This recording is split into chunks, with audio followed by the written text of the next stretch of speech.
I'm going to describe two sort of different sorts of people that I think are very necessary to make a good game. And those people can be the same person, because we often see solo developers make good games. But it is often the case that one of these people or characters in your head will be stronger than the other. And it's kind of related to a question I was sent recently. Pixel Party Games said, I'm someone who's been a developer by trade for 20 years, and when it comes to making a game interesting and enjoyable, that's where I feel like I fall short. I find the most satisfaction in making the engine, systems, architecture. I enjoy taking ideas from the community and looking for ways to implement them. But the struggle I have is around knowing when to stop making things and focus on the parts what could be making it more fun. So they're sort of engineering a system, but not focused on what makes it fun for people to play.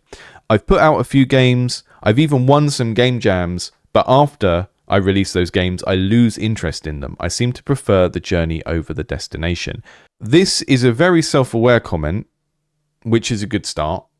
You know what the problem is. And the first thing I want to say is maybe it's not a problem. And maybe the actual problem is that you are trying to force yourself to be a solo developer and do everything when actually you excel at one thing that you're a specialist in. And in this case, it is clearly engineering. This person is a programmer. They are an engineer. They struggle with other parts of game development, like the design, the creative direction, whatever it is that makes players have fun and go wow or whatever. And you're already a self-aware person, so you can work out for yourself whether you actually want to be good at those things or whether you're just trying to force yourself into the mold of a solo developer who can do everything because we seem to have built up a culture around that type of person, and it sort of makes everyone feel like they need to be able to do everything, even if most games are still not made by one person. So what I want to do today is present a kind of a model to you of how things usually work in a big studio, and then how you as a single person or in a very small team might model those things. You know, if we think of games as fundamentally being there's a technical component and there's a creative component. And the technical component is, can you make a game at all? Can you make a thing that runs? Can you make a thing that's not buggy? And with Pixel Party, we're talking about that kind of person. We're talking about someone who is very confident and competent doing that stuff. But that stuff only takes you so far with making a game. The kind of level of technical expertise that goes into a game isn't what makes it fun. It's what makes sure that the fun things can shine through. And then the other end of the spectrum is, you know, being a creative person. And here I'm not even necessarily talking about hard skills like being able to draw. That can be part of it, but that is as much a technical skill as anything. By creative, I'm talking about having so many ideas that you've always got ideas, and some kind of skills that are to do with things like empathy as well, like being able to put yourself in the shoes of a player and understand what other people like, and all of those types of things. None of this is to say that you can't be both of those types of people, but one of those sides will be stronger in you. So let's have a think about how a traditional game studio might be organized, and then we'll think a little bit more about this question of like, what's the solution for this person's problem? Is it that you just need to get better at design and creative direction? That could be one solution. Is it actually that you are forcing yourself to be a solo developer when you don't need to be? In which case, this other person isn't something that you need to develop in yourself. It's something that you need to find. One of the reasons why so many solo developers struggle to find collaborators, I've seen this time and time again on the channel when I post about collaboration and the sort of comments I get back from solo developers. You, as the solo developer, assume that you are the project lead. And that's understandable. You're doing all the hard work. There are lots of people out there who make good art, who are better than you at telling stories, who are better than you at having cool ideas. If you're totally honest with yourself, collaborating with those sorts of people would help you to make more successful games that more people enjoy. That's maybe a separate conversation. At the moment, let's just think of who are these two types of people in games, what are their job roles in a big team, and how can you sort of encourage yourself to be the other type of person if you're not that already. Welcome back to my increasingly chaotic Miro board that has all of my game brainstorming on it. Let's just take a spot over here. These are like game titles that you might see in a big studio. You know, someone that's in charge of all the technical functions of a studio, someone that's in charge of all the creative functions. And there's going to be jobs that sit in the middle of these, which is why I've chosen 2 primary colors, because we can mix them in a minute. But the technical team are generally responsible for, does it work? Does the game work at a fundamental level? And because they understand how it works, they're also going to help the producers and people like that with estimating how long it takes to do things. Like if we add a new level, if we add a new enemy, if we add a new ability, how long does that take? Because only the technical people that have to implement it really understand that stuff. And that means if people make creative decisions about, you know, what powers the character has, it all has a knock-on effect on here, and these people need to be competent enough that they can kind of estimate their own time and know how long things take. And then over here you've got the creative side of things, and they're responsible for things like, basically, is this thing worth making in the first place? Is it unique or novel enough to excite people and to make people want to play it? But is it understandable and familiar enough to make people want to play it as well? You're constantly balancing these things as a game designer. You want things to be something that people can recognize and understand and go, oh yeah, it's one of those genres, or it's in a setting I understand, like it's Western or vampires or whatever. But it also needs to stand out. It needs to be doing something new. And you're kind of balancing these things. That is a skill in its own right. And you have to be engaging with lots of different media to be able to make these decisions, because fundamentally they are about taste, and that is a different thing from technicality. So we're dealing with taste and technicalities here. You've got the technical aspect of like just building the game, and then you've got taste. Is it appealing? Does it feel good? Do people play it once and then want to play it again? Do people want to play it at all when they first hear of the idea? Is all this side.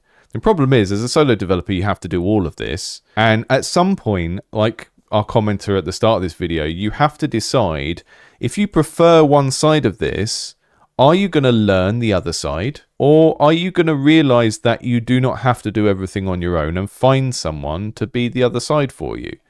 Now, in a big studio, there are all sorts of people that sit in the middle. You've got like technical designers, which are like game designers that do program and write scripts and stuff like that. You've got technical artists as well. These are all sorts of people that sit in the middle of this, where they do something that you would understand as being art or design, but they actually bridge the gap between the art and design team and the technical team. In a solo project, you're doing all of this stuff. And if you insist on doing something solo because that's what really appeals to you, you don't like working with other people, you want to work on your own, then your job really is to limit the amount of importance of the stuff on here that you don't like doing.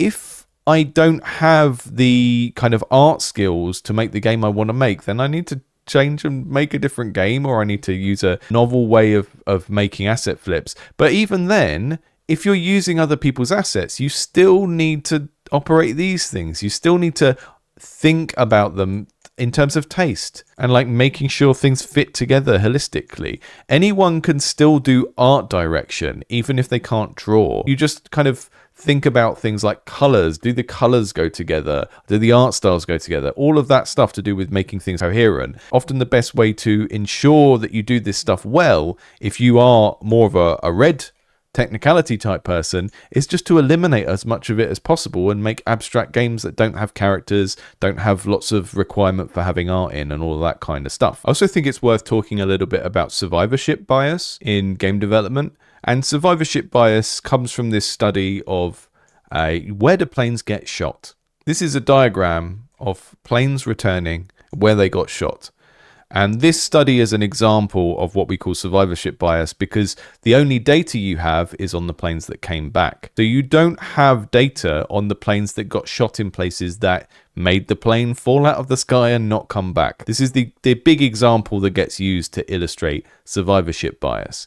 But I think there is a type of survivorship bias that exists in game development culture, and it may be particularly prominent on YouTube. And I think it doesn't actually line up with who is making the absolute best games out there. And to give you a sense of what I mean, if we take these two types of person again, and we think that most of the people who are making games and finishing them, if they're doing it on their own, or if they're doing it as a project lead, they are probably predominantly this type of person. They're predominantly a technical person because that's what you need to even finish something or make it exist in the first place, right?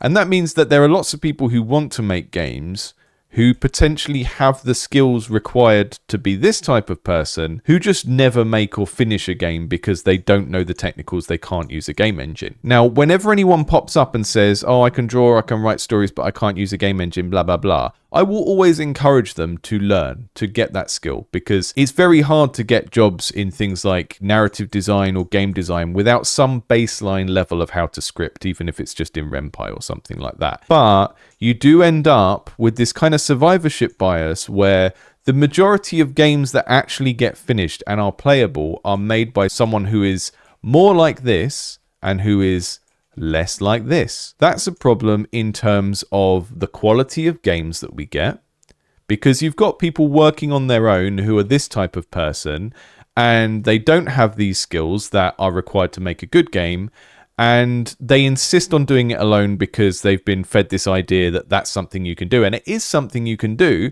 but it's only something you can do if you're both of these people at the same time. And most of us are not both of these people at the same time. In terms of making a game, the red side is the side that basically determines whether the game even gets made. And the blue side is the side that determines if it's any good. I play lots of games that exist, but they're not good. And that's because, if you think back to the survivorship bias thing, games only get started, only get to a certain level of completion if someone has these baseline skills. So I never get to see the games that are good, but they don't exist because they're just an idea in someone's head, because they never actually make it to a playable state. Maybe there's some people over in this column who draw concept art or write a game design document and then never make the thing. I don't play those games. I'm not here reading game design documents on YouTube. That's not good content. So what do we need to do? Well, I mean, one of the things this channel tries to do is people who are mostly in this column make a game exist, and then they send it to me, or they become part of the community that's around our Patreon and Discord, and then they get enough feedback and discussion to develop this skill in themselves, or to get help from other people to provide this skill. And then they never have to fully become this person because they've got other people around who are giving enough feedback on this. The other option is, if you're this person, is you lean hard into learning this stuff. And that means like paying attention to the more experiential side of game design. I just recently reread Jesse Schell's Book of Lenses, and this gets dismissed as a very kind of fluffy theoretical book, mostly by kind of computer science bros. But I do think it is still one of the best books that you can pick up, particularly in this sort of situation where you are a technically capable person who is already making things, and you just need to understand how,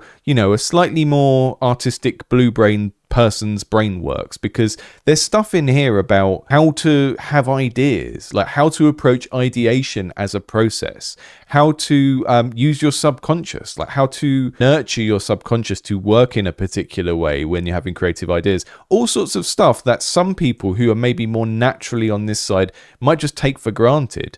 And but you know, I found when I used to teach in university, this kind of creative practice of like, how do you ideate? How do you assess whether an idea is a good idea? All had to be taught. It was stuff that people do not know naturally unless they've been doing creative hobbies since they were very, very young. So if you are a red person, if you're a technicality, does it exist person, and you want to learn to be a blue person, or you want to learn to be a purple person that is like both of these types of people, then there are ways you can learn, and this channel is one of them.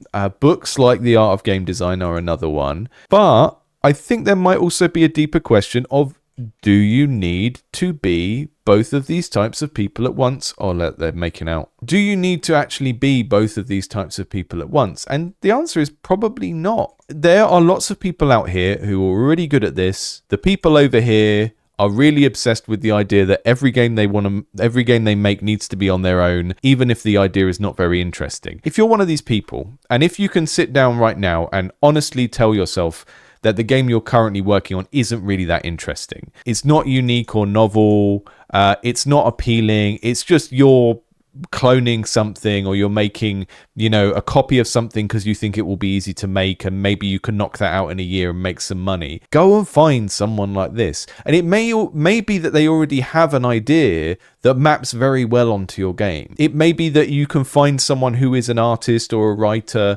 or has some sort of creative background, and they already have a better set of ideas for the creative element of your game than you have. But that really requires you to be self-aware enough to understand whether your path forward is to become that other person that you're currently not, to lean into learning those skills, or to find those skills in someone else. I'm a big advocate for collaboration on this channel. I've talked about it a lot since I started this channel. Good video games generally do not get made by one person, and when they do, that person is an exceptional person with a very broad set of skills, or sometimes they're just a very sensible person who specs their games to only make use of the skills they have. So if they can't draw people, they make games that don't have people in, that kind of thing. I do think you should take every opportunity you can to collaborate with other people, but I think fundamentally games require both of these things to be good.